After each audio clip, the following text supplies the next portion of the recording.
Ito yung tinapos natin mga kaspark yung araw na to. Ayan.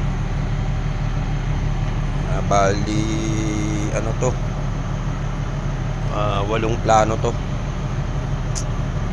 Ito mga clip. Ayan. Ayan yung pagka-welding.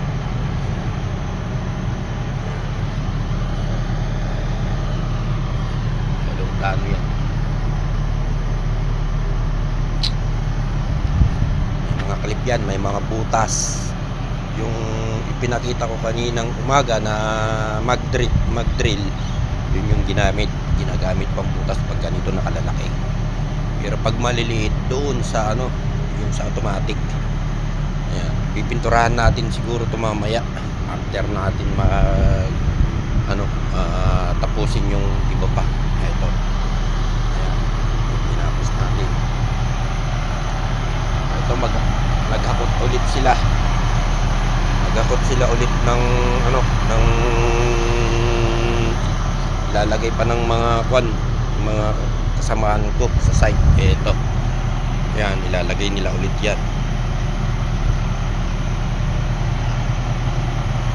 Magdi-deliver ulit sila.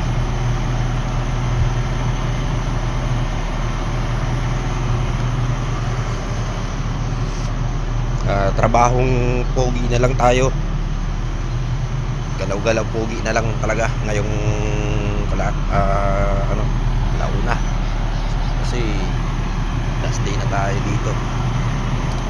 Yun nga, nalulungkot din yung boss na magkakahiwalay na kami ng maaga.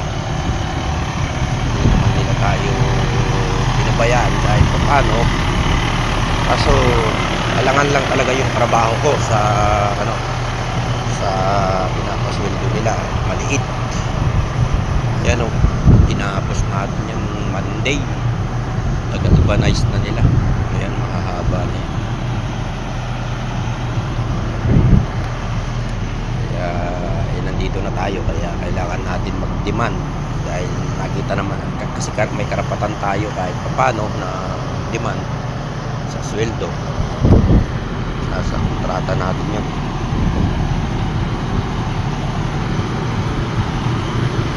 Maliit talaga yung sweldo. Salamat sa trabaho, lahat ng around. Oo, nag-iisa lang ako sa site, mga kaspark. Kaya medyo hirap talaga. Masyadong yung trabaho, lahat sa akin.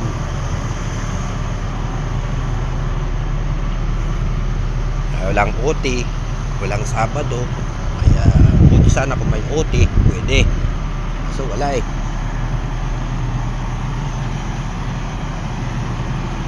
Ito na lang yung ko sa kanila, yung araw. Hanggang ngayong araw na lang talaga. Yan. At least nabawasan na. Dati kapal dito. Nabawasan na. Tutuloy na yung mga apprentice.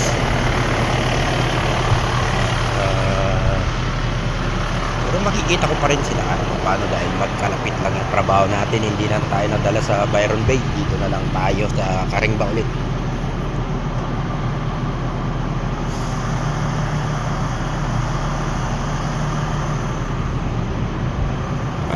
Papalayo kasi tayo sa Byron Bay.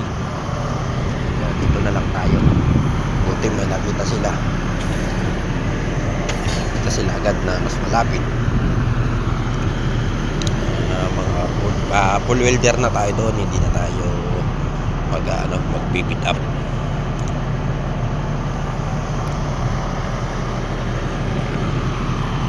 Dito na lang muna mga kaspark, at tayo yung magtatrabaho na, oras na rin. Salamat.